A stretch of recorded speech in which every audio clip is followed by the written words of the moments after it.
Alors, je voudrais maintenant qu'on s'intéresse un petit peu plus aux techniques, comment on écrit une nouvelle, est-ce qu'il y a des méthodes. Alors, j'ai lu quelque part dans une interview, Jean-Claude, que toi, tu disais déjà que tu aimes bien avoir de la musique quand tu écris, parce que ça te donne notamment un rythme, un martèlement de mots, parce que la rythmique est importante, et que tu travailles aussi sur des fichiers de notes dans lesquels tu écris des choses, et où donc tu aurais dit, je commence en général une nouvelle que quand j'ai pratiquement tout de près, y compris les odeurs, les sons, la musique, l'ambiance. Ça, c'est effectivement la façon dont je travaille, mais c'est pas la façon dont il faut travailler, c'est la mienne. Ce que je peux dire quand même, c'est un point, justement, c'est étonnant, on vient de donner un cours sur l'écriture et on a réfléchi à ça, et la semaine dernière, je faisais un séminaire sur les critères de l'écriture de textes courts et les contraintes que ça posait. La nouvelle, c'est un énorme problème de gestion d'information.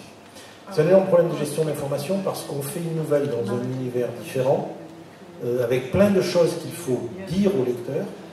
On n'a pas beaucoup de place, pas beaucoup de mots, comme le dit Mike, chaque mot est important. Donc il ne faut pas dire les choses, il faut les faire comprendre, les faire sentir, et il faut que tout ce qu'on dit soit chargé de plusieurs couches de sens.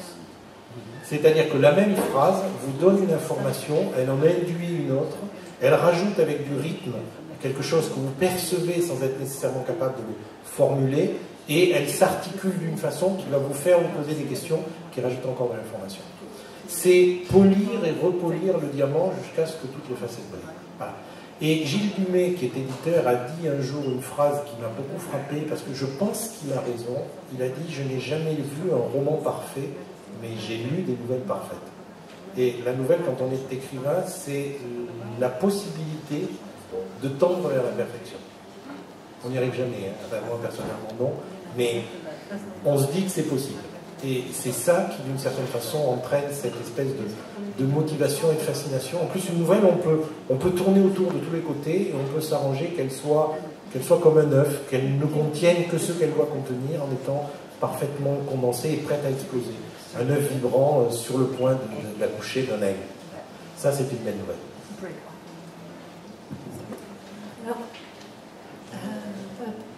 pour moi, la nouvelle, je m'aperçois au fur et à mesure en écrivant que je la vois vraiment comme un éclat d'univers que par moment je vais mettre en roman ailleurs, qui par moment vont se trouver dans plusieurs nouvelles et qui en même temps doivent exister de manière indépendante, complètement le temps d'un seul texte, en quelques mots.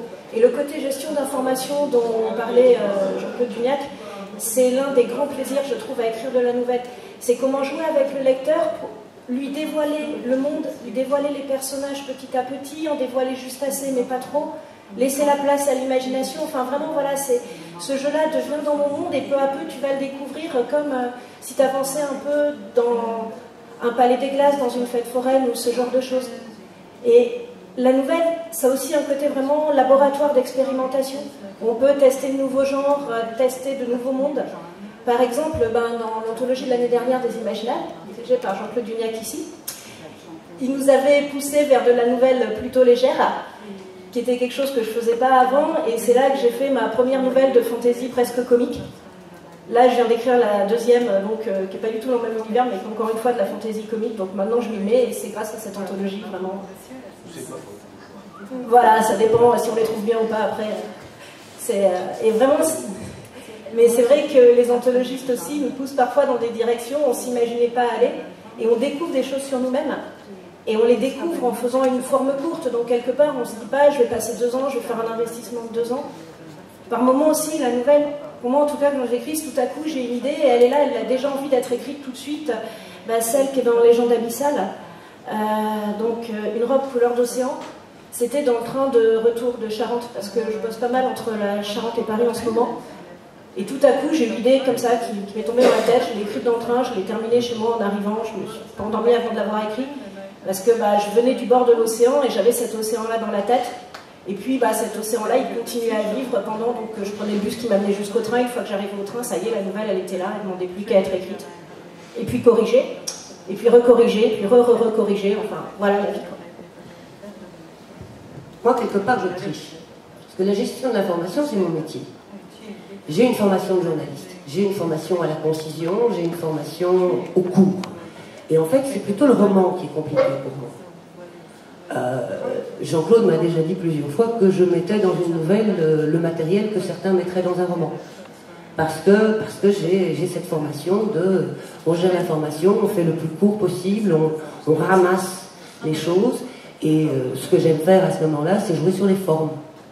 C'est de ne pas avoir systématiquement le même format de nouvelle, l'histoire linéaire, jouer avec la tresse, jouer avec un faux article, jouer avec des rencontres, des interviews, jouer vraiment avec la forme.